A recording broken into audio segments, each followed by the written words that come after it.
Hey, welcome to another episode of What's Up in Photography. Today we're going to show you how we use this one light setup with a beauty dish.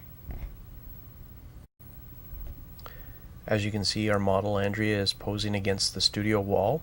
We have the beauty dish, which is from Paul Buff, on a boom arm, so it's pointing down at her. Wanted to show you what the after image is going to look like when we're done. Again, it's quite a different change from what you just saw in the video a few seconds ago. But I'm going to walk you through it, tell you how we put this image together, and you've already seen the lighting setup, and we'll go from there. Next, we're going to go to Adobe Bridge, and I'm going to select this image. The reason why I like this image is I like the pose, I like the way the light is lighting her face, I like the way she's posed her arm, which is in the left side of the image. The curvature of her body, it's perfect. It just shows a little bit of a dramatic bend, got a little bit of attitude to it, and I like it. As you can see on the image, it's the studio wall, as we mentioned. I'm putting a texture over it right now as to what I want to have on the wall behind the model. What I basically did then is I took the texture and dragged it in Photoshop on top of the model image. The next screen that we see is, we'll see the model and the grunge layer. The model is on the bottom layer, and the grunge or the textured layer is on top. The next thing to do is go to select color range, and you can see from the model once the image loads that the wall is all red. That's the reason why is I have selection preview quick mask, which is the bottom selection on that menu under color range. So I've highlighted the fuzziness selector, which is the element that's in blue or purple on the screen, and I did this to show I'm actually selecting the model and her shadow to quick mask it. And you'll see it later in the video what I then do with that mask to move the texture onto the wall itself and not onto the model. After clicking OK on that, we now have a selection. You can see what we call the marching ants. Everything is kind of vibrating, which represents what we've actually selected in the image. We will then go to the top layer on the grunge text layer, and you can now see the marching ants coming through the layer. You can actually see them, they're visible. The next step to create a mask is we'll go to add layer mask, and we now can see the grunge texture over the model.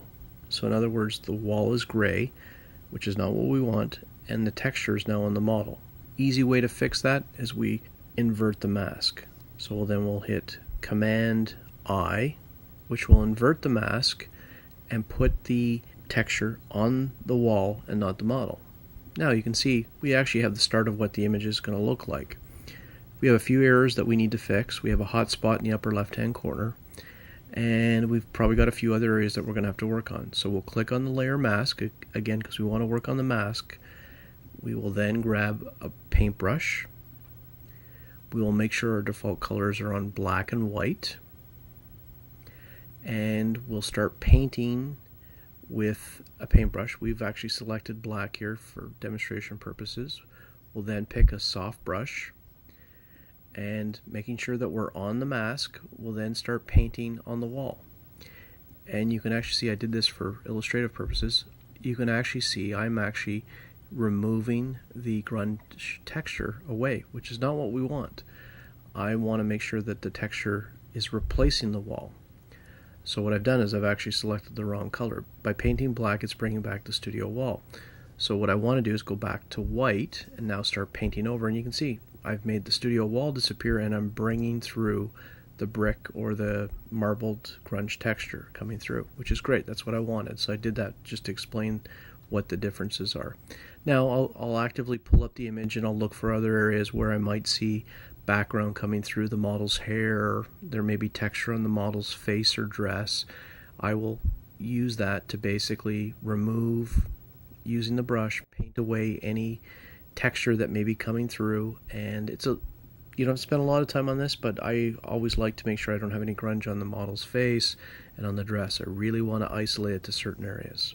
To explain some of the things I did to the image just to shorten the video, I ran a Gaussian blur on the wall to blur it. I ran action that I purchased that I've been using for years. I'd like to simplify my workflow as much as I can. I also did adjustments layer to darken the image. I did a dodge and burn to parts of the image just to get the effects that I wanted. And I will make a separate video on explaining how I do that on all my images. And then I also sharpen the image. As I mentioned in the quick tips, you might want to consider looking at this image in a black and white view, just to give a perspective whether you prefer the color version or you prefer the black and white version. I do this quite often. Sometimes I'm sort of set on the color image and then I convert it to black and white and I go, oh, I like the black and white better. So give yourself an option to do that. It's simple to use just an adjustment layer, select black and white and play around to see the effects that you want to use. Photoshop has lots of options on different grades of black and white. That's it for today. Hope you enjoyed the video, and please subscribe. We're trying to get our subscriber base up, and our goal is to make these on a weekly basis. Have fun in Photoshop and photography. Have a great day. Bye.